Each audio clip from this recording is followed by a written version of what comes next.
Assalamualaikum warahmatullahi wabarakatuh.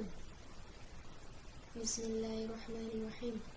Qala al-musannifu rahimahullahu ta'ala wa nafa'ana bihi wa bi'ulumihi wa amadana bi asrarihi wa a'adana min barakatihi fid darain amin. Al-Fatihah.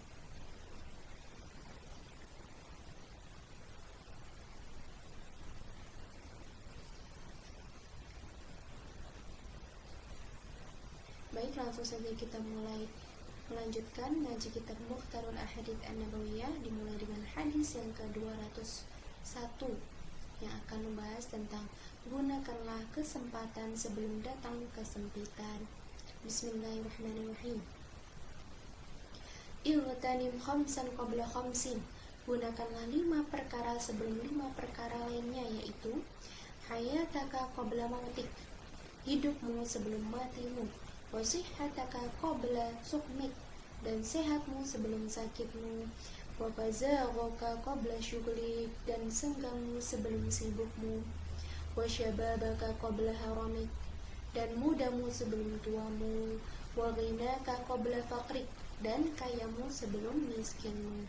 Rawahul Baihaqi an Ibnu Abbas. Riwayat Baihaqi melalui Ibnu Abbas radhiyallahu anhu. Adapun makna hadis ini menganjurkan agar kita menggunakan kesempatan-kesempatan yang baik untuk mengerjakan amal soleh sebanyak-banyaknya, agar dikala kesempatan itu tidak ada, maka kita tidak kecewa karena kepergiannya. Untuk itu disebutkan, ingatlah 5 perkara sebelum datangnya perkara lain yang menjadi lawannya. Yang pertama, ingatlah dalam masa hidupmu sebelum matimu, yaitu dengan memperbanyak amal soleh untuk bekal di hari kemudian sesudah mati. Yang kedua, ingatlah dalam masa sehatmu sebelum datang masa sakitmu, atau dengan kata lain, gunakanlah masa sehatmu itu untuk beribadah dengan giat dan rajin, mencari penghidupan sebelum datang masa sakitmu. Jika seseorang terkena sakit, maka ia tidak lagi mampu mengerjakan amal-amal sunnah dan tidak mampu lagi berusaha mencari penghidupan. Isilah masa senggangmu dengan banyak melakukan hal-hal yang bermanfaat bagi dunia dan akhiratmu. Sebelum datang masa sibukmu, gunakanlah masa mudamu untuk rajin bekerja, beribadah, dan menolong orang lain. Sebelum datang masa tuamu atau pikun, dan beramallah di masa kayamu dengan banyak bersedekah dan membantu orang-orang yang miskin sebelum datang masa miskinmu. Selanjutnya, hadis yang ke-202 mengenai laki-laki dianjurkan untuk berhias diri. Igsilu thiyabakum, cucilah pakaian kalian. Wa khudhu min sya'rikum, dan potonglah sebagian dari rambut kalian. Wastaku wa tazayyanu wa tanazzafu, dan bersiwaklah, berhiaslah, dan bersihkanlah diri kalian.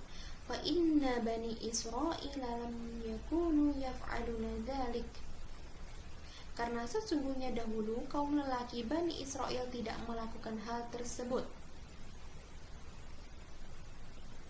Dzalika fazanas nisa'uhum, sehingga istri-istri mereka berzina atau menyeleweng. Rawahu Ibnu Asakir an Ali. Riwayat Ibnu Asakir melalui Ali radhiyallahu anhu.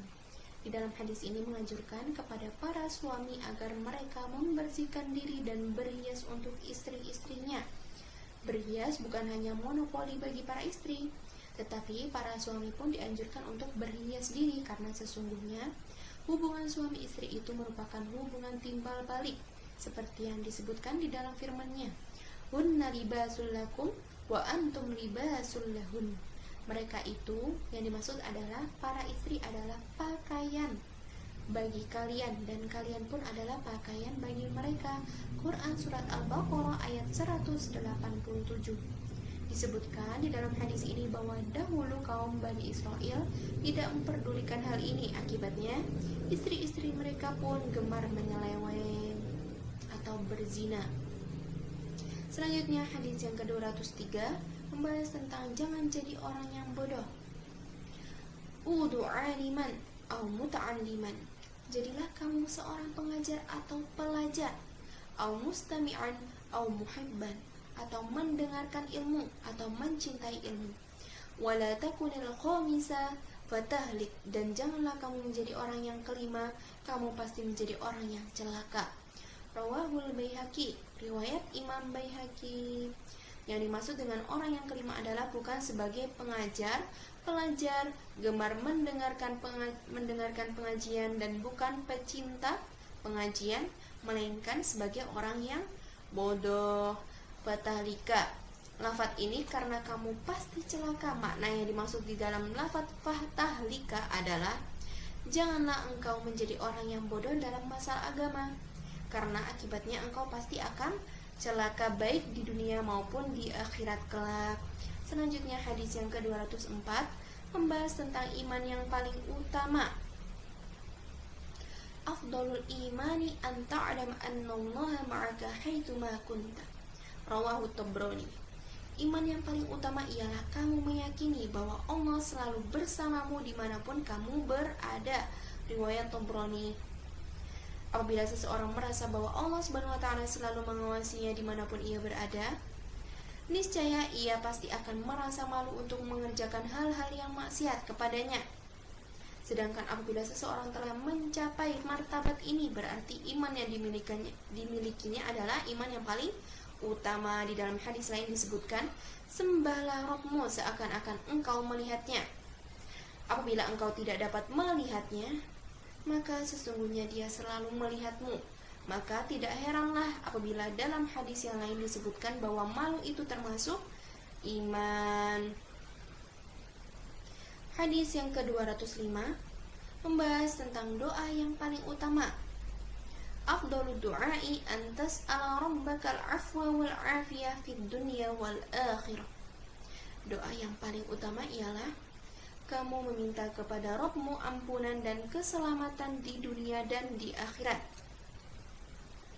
Fa innaka idza u'titahu ma fid dunya thumma u'titahu ma fil akhirah faqad aflahta.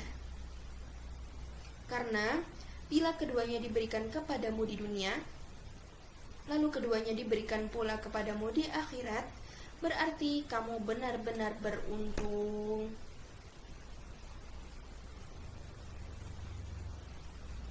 Rawahu Ibnu Majah an Anas radhiyallahu anhu. Riwayat Ibnu Majah melalui Anas radhiyallahu anhu. Jadi doa yang paling utama adalah memohon ampunan dan keselamatan di dunia dan di akhirat. Doanya berbunyi seperti berikut.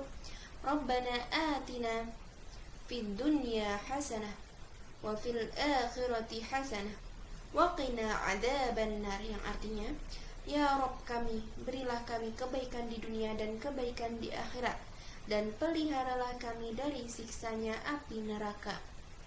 Selanjutnya hadis yang ke-206 mengenai sedekah yang paling utama. Afdalus shadaqati an tushbi'a kabidan ja'ian. Rawahul Baihaqi an Anas.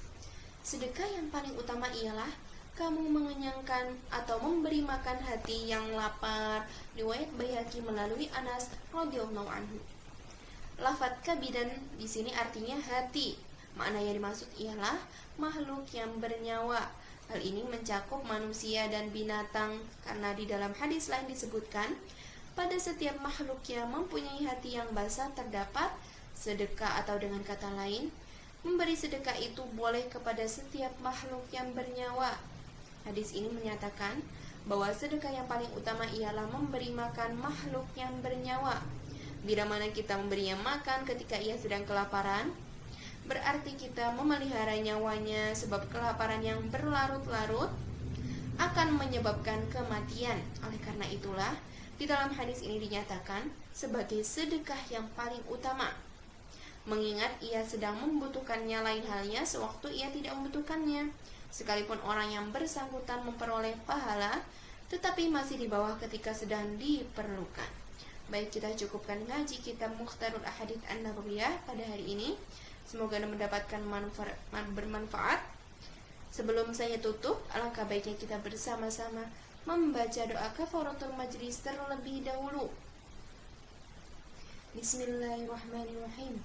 Subhanakallahumma wa bihamdika asyhadu an la ilaha illa anta astaghfiruka wa atubu ilaik. Aqulu qawli syukran jazilan ala ihtimamikum. Arju minkum ma'assalamah. Wassalamualaikum warahmatullahi wabarakatuh.